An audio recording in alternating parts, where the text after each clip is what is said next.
നമസ്കാരം, സ്പീഡ് ന്യൂസിലേക്ക് സ്വാഗതം. കേരള പോലീസിന്റെ പുതിയ സംരംഭമായ മൈ പോലീസ് സ്റ്റേഷൻ പദ്ധതിക്ക് നാളെ തുടക്കമാകും. പരാതിക്കാർക്ക് ആത്മവിശ്വാസത്തോടെ കടന്നു ചെല്ലുവാൻ കഴിയുന്ന സേവന കേന്ദ്രമാക്കി പോലീസ് സ്റ്റേഷനുകളാക്കുകയാണ് പദ്ധതിയുടെ ലക്ഷ്യം. അതിരപ്പള്ളി പെരിങ്ങൽകുത്തിൽ സ്കൂളിലെ കഞ്ഞിപ്പുര കാട്ടാന തകർത്തു. പെരിങ്ങൽകുത്ത് ഗവൺമെന്റ് LP സ്കൂളിലെ കഞ്ഞിപ്പുരയിലെ അരി ഭക്ഷിക്കുകയും പാത്രങ്ങൾ നശിപ്പിക്കുകയും ചെയ്തു. വാൽപ്പാറയിൽ പുലി ഇറങ്ങി. ജനവാസ മേഖലയിലെത്തിയ പുലിയുടെ CCTV ദൃശ്യങ്ങൾ TCBക്ക് ലഭിച്ചു. ജനവാസ മേഖലയിൽ പുലി ഇറങ്ങുന്നത് പതിവായിരിക്കുകയാണെന്ന് നാട്ടുകാർ. ദേശീയപാത കുതിരാനിൽ ഗതാഗത നിയന്ത്രണം ഏർപ്പെടുത്തി. കുതിരാൻ തുരങ്കത്തിന് സമീപമുള്ള പാലത്തിന് മുകളിലെ ടാറിംഗ് ഇളകിയതിനെ തുടർന്ന് അറ്റകുറ്റപ്പണിക്കായാണ് ഗതാഗത നിയന്ത്രണം ഏർപ്പെടുത്തിയത്. ദേശീയപാത കുതിരാൻ വാണിയമ്പാറയിൽ കാർ നിയന്ത്രണം വിട്ട് ഡിവൈഡറിലിടിച്ച് 3 പേർക്ക് പരിക്കേറ്റു. പരിക്കേറ്റ കാർ യാത്രികരെ തൃശൂരിലെ സ്വകാര്യ ആശുപത്രിയിൽ പ്രവേശിപ്പിച്ചു. വരാക്കര കപ്പളയ്ക്ക് സമീപം കാറിടിച്ച് പരിക്കേറ്റ് ചികിത്സയിലായിരുന്ന സ്കൂട്ടർ യാത്രക്കാരൻ മരിച്ചു. വരാക്കര സ്വദേശി മാപ്രാണത്തുകാരൻ വീട്ടിൽ 66 വയസ്സുള്ള ജോൺസനാണ് മരിച്ചത്. സംസ്ഥാനത്ത് വീണ്ടും മഴ കനക്കും. ബംഗാൾ ഉൾക്കടലിന് മുകളിലെ ന്യൂനമർദ്ദത്തെ തുടർന്നാണ് കേരളത്തിൽ മഴ ശക്തമാകുന്നത്. തൃശൂർ ജില്ലയിൽ നാളെ യെല്ലോ അലർട്ട്. പ്ലാഴി വാഴേക്കോട് സംസ്ഥാന പാതയിൽ കായമ്പുവത്ത് റോഡരികിൽ നിന്ന് തേക്ക് കടപുഴകി റോഡിനെ കുറുകെ വീണ് ഗതാഗതം പൂർണ്ണമായും തടസ്സപ്പെട്ടു. ഫയർഫോഴ്സും പോലീസും നാട്ടുകാരും ചേർന്ന് മരം മുറിച്ചു മാറ്റി ഗതാഗതം പുനഃസ്ഥാപിച്ചു. ഗൃഹനാഥനെ മർദ്ദിച്ച് പരിക്കേൽപ്പിച്ച സംഭവത്തിൽ 2 പേർ അറസ്റ്റിൽ. വെങ്കിടങ്ങ് തോയക്കാവ് സ്വദേശികളായ വടക്കുന്തല മികേഷ്, പൊന്നറമ്പിൽ നിഖിൽ എന്നിവരെയാണ് പോലീസ് അറസ്റ്റ് ചെയ്തത്. വടക്കാഞ്ചേരി ബസ് സ്റ്റാൻഡിൽ വയോധികനെ മരിച്ച നിലയിൽ കണ്ടെത്തി. തെക്കുംകര സ്വദേശി ബഷീറാണ് മരിച്ചത്. എറിയാട് പഞ്ചായത്തിൽ രാസമാലിന്യം ഉപയോഗിച്ച് ഭൂമി നികത്തിയ സംഭവത്തിൽ അടിയന്തര നടപടി ആവശ്യപ്പെട്ട ജനകീയ സമരസമിതി റോഡ് ഉപരോധിച്ചു. അഴീക്കോട് പുത്തൻപള്ളി ജംഗ്ഷനിൽ നടന്ന ഉപരോധ സമരം KK വത്സരാജ് MLA ഉദ്ഘാടനം ചെയ്തു. BJP കൊടകര പഞ്ചായത്ത് കമ്മിറ്റിയുടെ നേതൃത്വത്തിൽ സ്വാതന്ത്ര്യ ദിനാഘോഷങ്ങളുടെ ഭാഗമായി തിരംഗയാത്ര ബൈക്ക് റാലി സംഘടിപ്പിച്ചു. BJP സംസ്ഥാന സമിതി അംഗം അഡ്വക്കേറ്റ് സുധീർ ബേബി ഉദ്ഘാടനം ചെയ്തു. തൃശൂർ എഴുത്തുകൂട്ടത്തിന്റെ ആഭിമുഖ്യത്തിൽ നാട്ടിക കടപ്പുറത്ത് സംഘടിപ്പിച്ച കടലും കവിതയും എന്ന കാവ്യസന്ധ്യ സാഹിത്യ നിരൂപകൻ ബാലകൃഷ്ണൻ അജിത്ത് ഉദ്ഘാടനം ചെയ്തു. തൃശൂർ എഴുത്തുകൂട്ട പ്രസിഡന്റ് ശശി കളരിയിൽ അധ്യക്ഷത വഹിച്ചു. ക്ഷേത്ര വാദ്യകലാകാരന്മാരുടെ കൂട്ടായ്മയായ കൊടകര മേളകലാ സംഗീത സമിതിയുടെ 16ാമത് വാർഷികവും സുവർണമുദ്ര സമർപ്പണവും ഈ മാസം 17 നടക്കും. വൈകിട്ട് 4-ന് പൂനിലാർക്കാവ് ക്ഷേത്ര മൈതാനിയിൽ നടക്കുന്ന വാർഷികാഘോഷം പെരുവനം കുട്ടൻ മാരാർ ഉദ്ഘാടനം ചെയ്യും. ഭാരതീയ വിദ്യാനികേതൻ തൃശൂർ ജില്ലാ ശാസ്ത്രമേള വെള്ളിയാഴ്ച കോടാലി ശ്രീനാരായണ വിദ്യാമന്ദിർ സെൻട്രൽ സ്കൂളിൽ നടക്കും.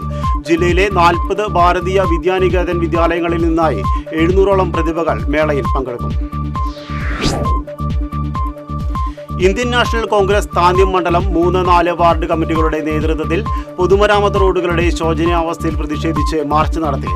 പ്രതിഷേധ ധർണ കർഷക കോൺഗ്രസ് സംസ്ഥാന ജനറൽ സെക്രട്ടറി MB സജീവ് ഉദ്ഘാടനം ചെയ്തു. മിണാലൂർ കുറ്റ്യങ്കാവ് ക്ഷേത്രത്തിൽ നടന്ന സോപാന സംഗീത പരിക്രമം ഭക്തിസാന്ദ്രമായി. ബഹ്റിനിൽ സോപാന വാദ്യകലാ സംഘമാണ് പരിപാടി നടത്തിയത്. Thrissur Nadabrahmam foundation cultural and charitable ട്രസ്റ്റിന്റെ ആഭിമുഖ്യത്തിൽ സംഘടിപ്പിക്കുന്ന 37ാമത് ഗുരുവായൂർ സംഗീതാർച്ചന ശനിയാഴ്ച നടക്കും. ഗുരുവായൂർ മേൽപ്പത്തൂർ ഓഡിറ്റോറിയത്തിൽ രാവിലെ 7 മുതൽ വൈകിട്ട് 6 വരെയാണ് സംഗീതാർച്ചന നടക്കുക.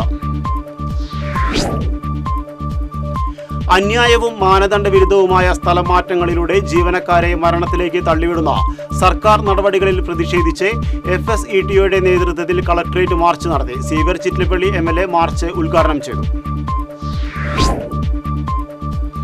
വടക്കാഞ്ചേരി പഴയ കുറാഞ്ചേരി സെന്ററിൽ തെരുവുനായെ കഴുത്തറുത്ത് കൊന്ന നിലയിൽ കണ്ടെത്തി. വടക്കാഞ്ചേരി പോലീസ് അന്വേഷണം ആരംഭിച്ചു. SDBIയുടെ യുവജന സംഘടനയായ യങ് ഡെമോക്രാറ്റിക്സ് അസംബ്ലിയുടെ മണ്ഡലതല യൂത്ത് കൗൺസിലുകൾക്ക് ഞായറാഴ്ച തുടക്കമാകും. ആദ്യഘട്ടത്തിലെ പ്രഥമ കൗൺസിൽ 16-ന് വടക്കാഞ്ചേരിയിൽ നടക്കും. കേരളത്തിലെ സമ്പന്നമായ കരിമണൽ മേഖലയും പുറംകടൽ മേഖലയും വൻകിട കുത്തകകൾക്ക് തീരെഴുതാനുള്ള കേന്ദ്ര സർക്കാർ നീക്കത്തെ ഒറ്റക്കെട്ടായി ചെറുക്കുമെന്ന് സംസ്ഥാന മത്സ്യത്തൊഴിലാളി coordination committee chairman T N Prathapan. ഇതുമായി ബന്ധപ്പെട്ട് പാർലമെന്റിൽ അവതരിപ്പിച്ച ബിൽ സംസ്ഥാനത്തെ മത്സ്യത്തൊഴിലാളികളോടുള്ള കേന്ദ്ര സർക്കാരിന്റെ വെല്ലുവിളിയാണെന്ന് T N Prathapan. Lions international district 3-8Dയുടെ നേതൃത്വത്തിൽ ഭക്ഷണത്തോടൊപ്പം കേടില്ലാത്തതും ഉപയോഗിക്കാൻ പറ്റുന്നതുമായ വസ്ത്രങ്ങൾ നൽകുന്ന പദ്ധതിയുടെ ജില്ലാതല ഉദ്ഘാടനം രാജൻ ജെ പല്ലൻ MLA നിർവഹിച്ചു. തൃശൂർ ജനറൽ ആശുപത്രിയിൽ നടന്ന പരിപാടിയിൽ lions district governor Suresh K Warrier അധ്യക്ഷത വഹിച്ചു. SYS തസ്കിയ സമ്മേളനങ്ങളുടെ സംസ്ഥാനതല ഉദ്ഘാടനം എരുമപ്പെട്ടിയിൽ നടന്നു. സമസ്ത കേന്ദ്ര മുഷാവറ അംഗം താഴപ്ര മുഹിദ്ദീൻ കുട്ടി മുസ്ലിയാർ ഉദ്ഘാടനം ചെയ്തു. വിലങ്ങൻകുന്നിൽ വിലങ്ങൻ ട്രെക്കേഴ്സ് ക്ലബിന്റെ ആഭിമുഖ്യത്തിൽ സംഘടിപ്പിച്ച ഓർമ്മമര തണലിൽ ഇത്തിരിതരം പരിപാടി ചലച്ചിത്രതാരം ജയരാജ് വാര്യർ ഉദ്ഘാടനം ചെയ്തു. പ്രസിഡന്റ് വത്സ ഡേവിസ് അധ്യക്ഷത വഹിച്ചു. കൊടുങ്ങല്ലൂർ നഗരസഭ വിദ്യാഭ്യാസ സ്റ്റാൻഡിംഗ് കമ്മിറ്റി ചെയർപേഴ്സണായി CPMലെ ചൈതന്യ ബിജുവിനെ തിരഞ്ഞെടുത്തു. KK ഹാഷിഖ് രാജിവെച്ച ഒഴിവിലേക്കാണ് തിരഞ്ഞെടുപ്പ് നടന്നത്. വേലുപാടം വിശുദ്ധ യൗസേപ്പിതാവിന്റെ തീർത്ഥകേന്ദ്രത്തിലെ ഊട്ടുതിരുനാൾ ഈ മാസം 15-ന് ആഘോഷിക്കും. വെള്ളിയാഴ്ച രാവിലെ നടക്കുന്ന കൂടുതുറക്കൽ ശുശ്രൂഷകൾക്ക് തൃശൂർ അതിരൂപത വികാരി ജനറൽ ജെയ്സൺ കൂനംപ്ലാക്കൽ നേതൃത്വം നൽകും. ശനിയാഴ്ചയാണ് തിരുനാൾ. ജീവകാരുണ്യ സംഘടനയായ പൂവത്തൂർ ജെന്റിൽമെൻസ് ക്ലബിന്റെ ആഭിമുഖ്യത്തിൽ സ്വാതന്ത്ര്യദിനത്തിൽ സമൂഹ രക്തദാനവും സൗജന്യ മെഗാ മെഡിക്കൽ ക്യാമ്പും സംഘടിപ്പിക്കും. Professor C. രവീന്ദ്രനാഥ് MLA ഉദ്ഘാടനം ചെയ്യും. പോർക്കുളം കോലാടിപ്പാടത്ത് സാമൂഹ്യ വിരുദ്ധർ ശുചിമുറി മാലിന്യം തള്ളി. ടാങ്കർ ലോറിയിൽ കൊണ്ടുവന്ന മാലിന്യമാണ് പാടത്ത് നിക്ഷേപിച്ചത്. Chavakkad taluk rural housing cooperative സൊസൈറ്റിയുടെ നേതൃത്വത്തിൽ സർക്കാർ സബ്സിഡിയോടുകൂടിയ ഓണക്കിറ്റ് വിൽപ്പന ഈ മാസം 16 മുതൽ 25 വരെ നടക്കും. പാവറട്ടി പഞ്ചായത്ത് പ്രസിഡന്റ് ആൻഡോ ലിജ വിൽപ്പനമേള ഉദ്ഘാടനം ചെയ്യും. വടംവലി രംഗത്ത് കുന്നംകുളത്തിനും കേരളത്തിനും അഭിമാനമായി പഴഞ്ഞി സ്വദേശി Telin K Thampi tug of war federation of ഇന്ത്യയുടെ 5-അംഗ ഇന്റർനാഷണൽ റിലേഷൻസ് കമ്മിറ്റി അംഗമായി ടെലിൻ തമ്പിയെ നിയമിച്ചു. കുന്നംകുളം സംരംഭക ബോധവൽക്കരണ സംഗമം സംഘടിപ്പിച്ചു. മുനിസിപ്പൽ ചെയർപേഴ്സൺ സൗമ്യ അനിലൻ സംഗമം ഉദ്ഘാടനം ചെയ്തു. ചൊവ്വന്നൂർ സെന്റ് തോമസ് പള്ളി മുൻ വികാരി ഫാദർ ബാബു ചേലപ്പാടന്റെ 9ാം ചരമവാർഷിക ദിനം കത്തോലിക്ക കോൺഗ്രസിന്റെ നേതൃത്വത്തിൽ ആചരിച്ചു. വികാരി ഫാദർ ബൈജു കാഞ്ഞിരത്തിങ്കൽ കാർമ്മികത്വം വഹിച്ചു. ലയൺസ് ക്ലബ്ബ് പാവറട്ടി റോയലിന്റെ നേതൃത്വത്തിൽ നിർമ്മിച്ച 3ാമത്തെ വീടിന്റെ താക്കോൽദാനം നടന്നു.